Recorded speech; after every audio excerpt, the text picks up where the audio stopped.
আজকে সিএ করে দিচ্ছে, কালকে এনআরসি করে দেবে। নওশাদ সিদ্দিকী বাঁচাবেন ভাঙড়ের মানুষকে? যদি গোটা পশ্চিমবঙ্গের মানুষকে কেউ প্রোটেকশন দিতে পারে তার নাম মমতা বন্দ্যোপাধ্যায়। সেটা অন্য কোনো দল না, সেটা কংগ্রেস না, সেটা সিপিএম না, সেটা আইএসএফ নয়। People will have to turn to her. আমরা মমতা বন্দ্যোপাধ্যায়ের উন্নয়নকে সামনে রেখে মানুষের কাছে ভোট চাইতে চাই। মানুষের স্বতঃস্ফূর্ত সমর্থন রয়েছে। নওশাদ সিদ্দিকী উনি ইয়াং, উনি যথেষ্ট ডাইনামিক, আমি নিঃসন্দেহে বলবো, কিন্তু ওনাকেও এটা বুঝতে হবে যে this war is against BJP.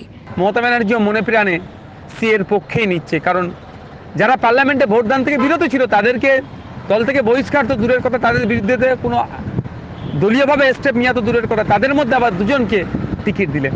Sayani Ghosh মহাশয় দলের যুবর দায়িত্বে আছেন, অবশ্যই তার রাজনৈতিক পরিচয় আছে, কিন্তু মানুষকে ভয় দেখিয়ে সিএর বিজেপির ভয় দেখিয়ে ভোটটা নেবে ভাঙড়ের মানুষ অত বোকা নয়, রাজ্যের মানুষ অত বোকা নয়।